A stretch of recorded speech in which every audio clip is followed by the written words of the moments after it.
Bonjour à vous, je suis Félicine Neff-Morera, sophrologue de métier, et je vous souhaite la bienvenue dans ce format bonus de Sophro-Réflexion, le podcast pour un nouveau regard. Un format court qui revient sur les mots déjà explorés pour un moment de sophrologie ou de réflexion à vivre selon votre envie et ce qui vous convient. Car rappelez-vous, vous seul savez ce qui vous fait du bien et ce dont vous avez besoin. Alors bonne écoute! Le changement.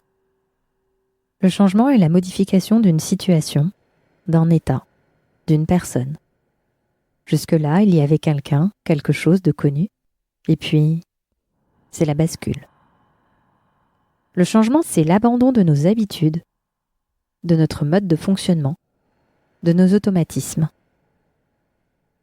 Les lignes changent, elles ne sont plus comme avant, et le présent s'écrit différemment.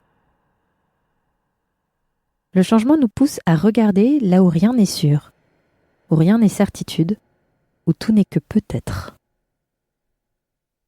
Le changement nous transporte dans un nouveau quotidien, un nouveau début, avant de nous laisser seuls, pour faire face, pour décider de la suite.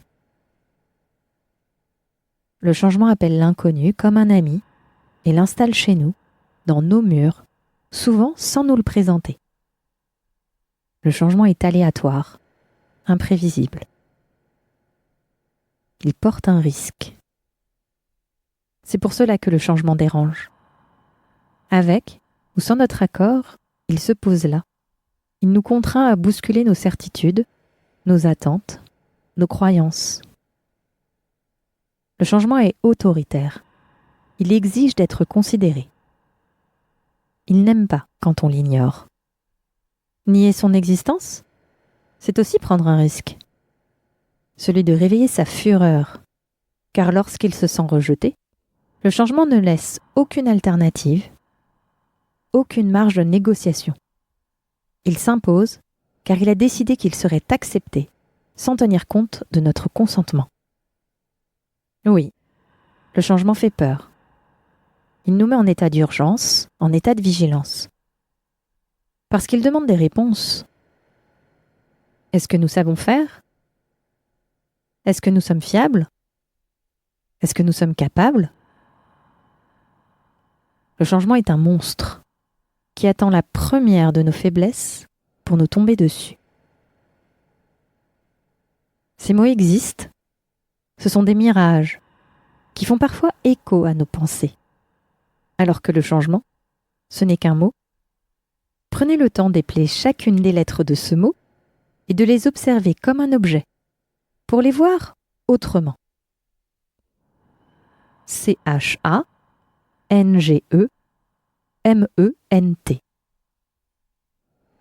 Alors c'est vrai, le changement est un mot qui sert à nommer la modification d'un état de fait vers un autre.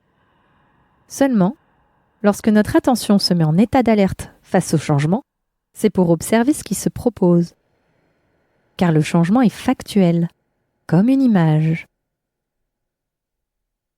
Dans ce cas, si nous pouvions voir en photographie le changement, que pourrions-nous observer dans ses détails ?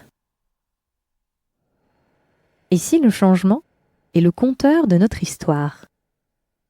La personne que nous sommes aujourd'hui n'est pas celle que nous étions il y a 1 an, il y a 10 ans, il y a plus longtemps.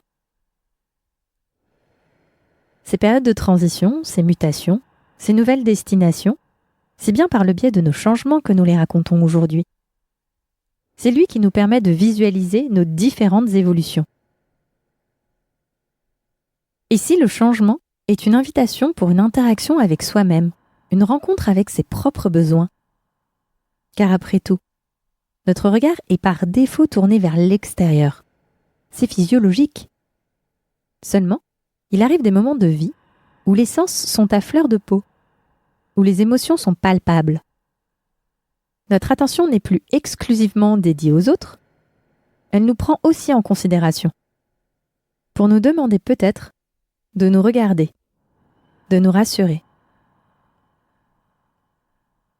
Et si le changement met en lumière notre capacité d'adaptation ? Chaque respiration, chaque mouvement de notre corps, au niveau des cellules, des organes, des membres, chaque parole, chaque geste illustre une réalité. Le changement nous accompagne depuis le premier jour de notre existence. À différentes échelles, nous faisons constamment bouger les choses.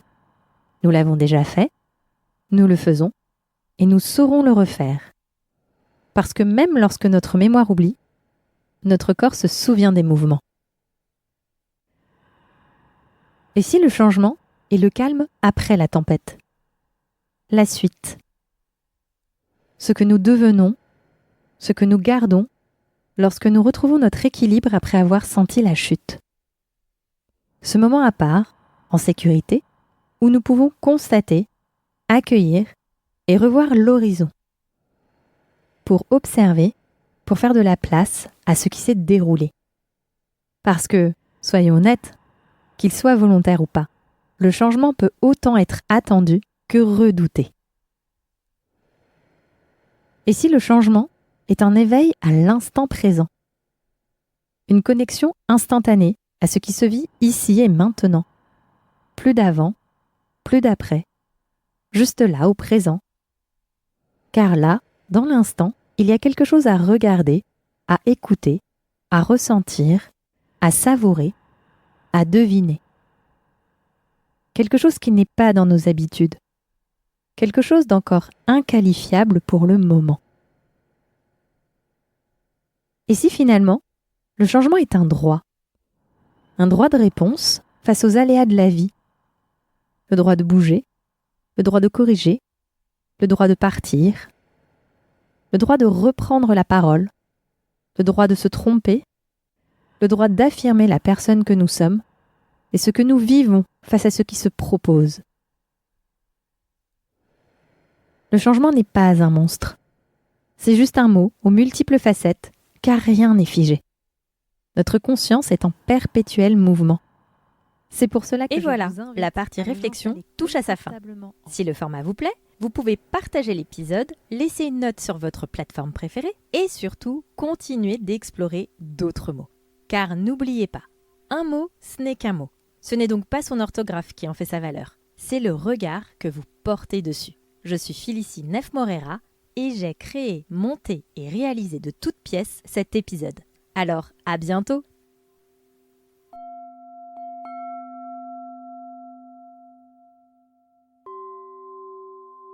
Sophro-réflexion, le droit au nouveau regard.